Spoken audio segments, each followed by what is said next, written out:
People always ask me why I reverted to Islam and I can never give them a solid answer. So I'm going to give you guys 3 reasons why I reverted to Islam. বিসমিল্লাহির রহমানির রহিম। আসসালামু আলাইকুম। আসাবেকুন অগ্রগামীরা তো অগ্রগামী। আমেরিকার social activist মেঘান rice টিকটকে যে ট্রেন্ডটা শুরু করেছিলেন, নিজে কোরআন পড়ে দেখার ট্রেন্ড, আর তিনি নিজের কোরআন পড়া, তার নিজের রিয়াকশন এবং নিজের ইসলাম গ্রহণ তুলে ধরলেন। আর মেঘান রাইসের কোরআন পাঠ ও তার রিয়াকশন সোশ্যাল মিডিয়ায় ভাইরাল হওয়ার পর আজ তাকে অনুসরণ করে অগুন্তি মানুষ যেমন কোরআন অধ্যয়ন করছেন, আর একইভাবে তাকেই অনুসরণ করে হাজার হাজার মানুষ ইসলাম গ্রহণও করছেন। মেঘান রাইসের মতোই এক বোন আমাদেরকে জানিয়ে দিলেন ঠিক কোন কোন কারণে তিনি ইসলাম গ্রহণ করলেন। তিনি বলেন, People always ask me why I reverted to Islam and I can never give them a solid answer. So I'm going to give you guys 3 reasons why I reverted to Islam. Which, by the way, I think it is very important to preface the fact. এই বোন আমাদেরকে জানাচ্ছেন যে তার মা ছিলেন একজন Catholic আর তার বাবা ছিলেন একজন খ্রিস্টান। তাই তার বড় হয়ে ওঠা সম্পূর্ণ ভিন্ন দুই বিশ্বাস নিয়ে, এতটাই ভিন্ন যে তাকে কনফিউজড করে দেওয়ার জন্য ছিল যথেষ্ট। তিনি আরও বলেন যে তৃতীয়বাদ ছিল খুবই জটিল, কমপ্লিকেটেড। সবচেয়ে কম তিনি এটাই বলতে পারেন, এর থেকে বেশি কিছু তিনি বলতে চান না। তিনি জানেন না কিভাবে গড একই সাথে একজন আবার তিনজন হতে পারেন, কিন্তু ইসলামে শুধুমাত্র একজন গড, এক ও অদ্বিতীয় আল্লাহ। এটাই তো সত্যিকারের মনোথেইস্টিক রিলিজিয়ন, কারণ ইসলামে মানুষকে এক ও অদ্বিতীয় গডে বিশ্বাস করতে হয়। এরপর তিনি তার ইসলাম গ্রহণের 2 নম্বর কারণটা বলেন, তা হলো কোরআন।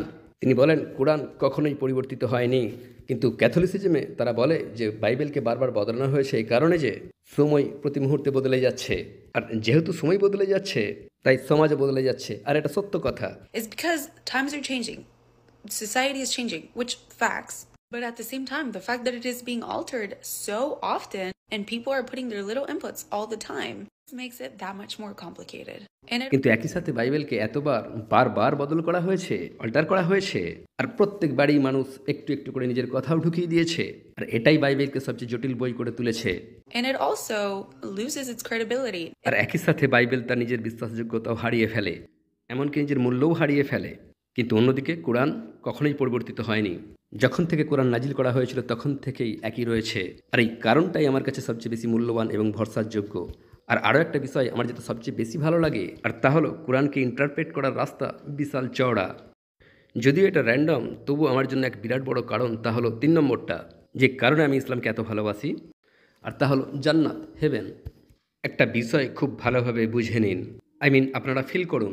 আমি যখন ক্যাথলিক ছিলাম, আমি আক্ষরিক অর্থেই রাতে জেগে জেগে ভাবতাম যে যদি আমি হেভেনে প্রবেশ করি তাহলে আমাকে অনন্তকাল ভয়ে সন্ত্রস্ত হয়ে থাকতে হবে, কারণ বাইবেলে স্বর্গের বর্ণনা ঠিক সেই অর্থে কিছুই নেই।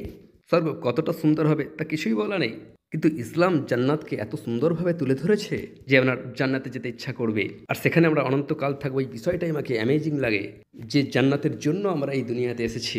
এই দুনিয়াতে আসার উদ্দেশ্যই হলো জান্নাতে যাওয়া, আর জান্নাতের প্রত্যেকটা ডিটেল বর্ণনা। আপনি একটা আপেলে কামড় দেবেন আর প্রত্যেকটা কামড়ে ভিন্ন ভিন্ন স্বাদ, আর প্রত্যেক বাড়ি আগের থেকে আরো উত্তম স্বাদ। It sounds amazing. I'm running out of time, but I hope you guys enjoyed and I hope that made sense. I feel like I was all over the place, but you guys get the point. Anyways, love ya.